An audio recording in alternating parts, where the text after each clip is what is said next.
గత పాలకులకు తిరుమల శ్రీవారి టికెట్లు అమ్ముకోవడంపై ఉన్న శ్రద్ధ లడ్డూ తయారీపై చూపించలేదని మంత్రి నాదెండ్ల మనోహర్ మండిపడ్డారు. గుంటూరు జిల్లా తెనాలి వైకుంఠపురం దేవస్థానంలో నిర్వహించిన మహాయాగం ఆయన తన సతీమణితో కలిసి పాల్గొన్నారు. అంతకుముందు నాదెండ్ల మనోహర్ దంపతులకు ఆలయ అర్చకులు పూర్ణ కుంభంతో స్వాగతం పలికారు.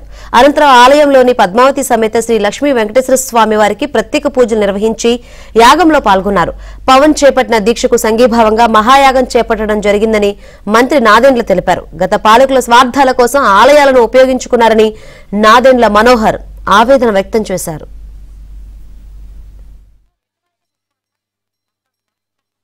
లక్షల మంది ప్రతిరోజు ఎదురు చూసే ఆ లడ్డు మహాప్రసాదాన్ని ఎంత జాగ్రత్తగా తయారు చేయాలో, వాటికి సంబంధించిన అన్ని సరుకులు నాణ్యమైనవా కావా, సక్రమంగా మనం వాటిని అందించగలుగుతున్నావా లేదా అనే దానిపైన దృష్టి సారించకుండా టికెట్లు అమ్ముకునే కార్యక్రమం ఏర్పాటు చేసుకుని ఒక టీటీడీలో ఉన్న చైర్మనే 3,75,000 టికెట్లు అమ్ముకున్నారంటే ఈ 5 సంవత్సరాల్లో అసలు నిజంగా ఆశ్చర్యం కలిగించింది. మేమందరం కలిసికట్టుగా మా పార్టీ అధ్యక్షులు పవన్ కళ్యాణ్ గారికి సంఘీభావం తెలుపుతూ ప్రధాన ఆలయాల్లో రాష్ట్ర వ్యాప్తంగా సంప్రోక్షణ, శాంతి యాగం ఇవన్నీ హోమం పూర్తి చేసి ఒక మంచి మనసుతోటి భవిష్యత్తులో ఎటువంటి పొరపాటు జరగకూడదు, అందరం మన బాధ్యత ఏంటి, మనం ఏ విధంగా పనిచేసుకోవాలి, ఏ విధంగా స్వామివారిని మనం కాపాడాలి, భక్తులకి మనం ఇంకా మరింత మెరుగైన సేవలు అందించగలుగుతాం అనే ఆలోచనతోటి ముందుకు వెళ్ళాలని ప్రతి ఒక్కరిని మనస్ఫూర్తిగా కోరుకుంటున్నాం.